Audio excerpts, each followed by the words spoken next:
Chapter 5. Disbelief prevents miracles.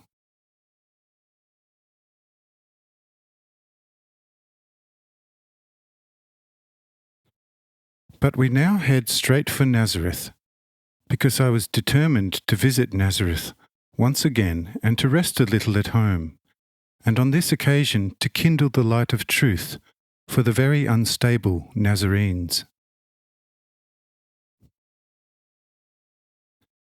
The return voyage, however, took somewhat longer than the outward journey, and many became hungry. But I fortified them, and they felt a marvellous satiety, so that some said, "Verily, each breath gives bread, and each second one tastes like wine." And so we reached shore the following morning. It was another 20 feldways, about 3 kilometres by today's measures, to Nazareth from the shore, and we thus continued our journey unhindered and reached it in a short time, while Peter's servants looked after the ship, of course, and then sailed home. It was, however, a major port of call where we had landed, where many people had converged, some having to travel over the sea, trading in every direction, while many others from many districts, including Jerusalem, came to the Nazareth market, because just then a big market was held in this city.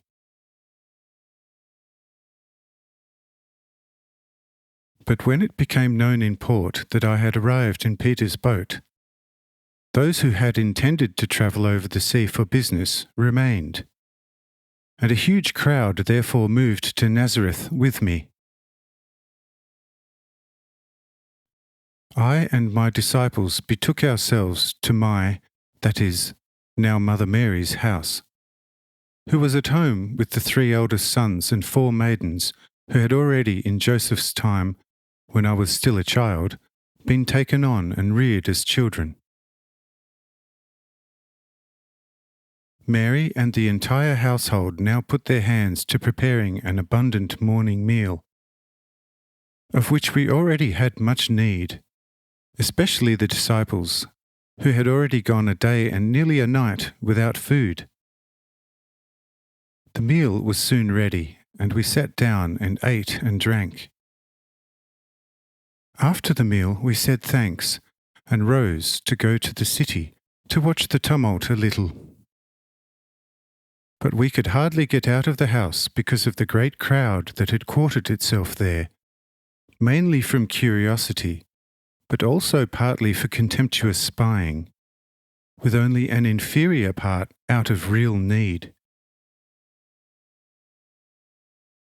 As we stepped before the house, therefore, several Jerusalemite Pharisees and scribes asked if I am not going to work wonders and signs here.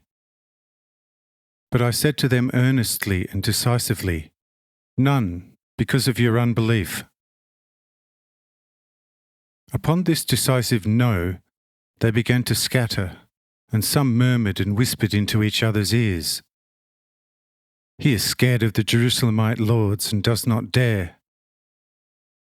Others said, "He probably hasn't got his magician's paraphernalia with him." And still others said, "Here he does nothing on account of his compatriots, as he is bound to know that he is not especially esteemed by them." With these and other comments, they scattered in just a few moments. There were no people before the house of Mary, mother of my body, and we immediately had room to make our way to the city.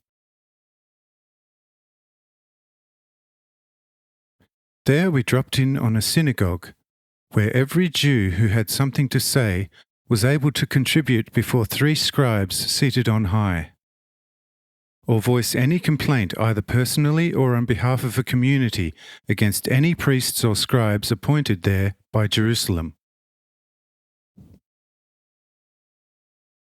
On entering the synagogue, Simon of Cana said to me in secret, "Lord, here we could bring up something too.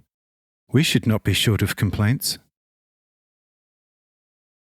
I said, My friend, it is good to speak truthfully at the right time, but even better to keep silence at the right time. You shall not make gold from iron or silver from mud, no matter how hard you try. This kind, conducting judgment and hearings, is inwardly quite different from their outward demeanour. Outwardly it is a lamb, and inwardly a rapacious wolf. Do you think that these here conduct inquiries in order to redress complaints? Oh, here you would be greatly mistaken. This kind hold public sittings with friendly faces, only to sound out the people's attitude towards the priesthood.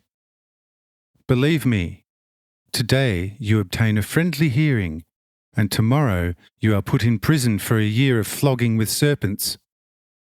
Because these priests are as the ravens and crows, not in the habit of poking the eyes out of their own with their sharp beaks. Therefore, we shall just make listeners and take note in what way, if any, they make mention of us. They shall not notice us, and even if they did, they would not recognize us too easily, and so our listening shall be easy. We shall go by what we hear. Simon of Cana was happy with that, and we took our seats in a somewhat dark corner of the synagogue and listened to what went on. Individuals as well as communal spokesmen were bringing a great many of the most glaring complaints against the Pharisees and were receiving a friendly hearing. When, however, the people's complaints were over, with the 3 scribes and Pharisees who had come down from Jerusalem reassuring them that all measures shall be taken to investigate and punish any priests found guilty, one scribe kindly asked the people what, if anything, knew of me, that is, the notorious agitator Jesus. Because it had come to their ears right up to Jerusalem that he was roaming around Galilee, doing great signs as never done by man before him, whether it be true, and what they and others thought of it.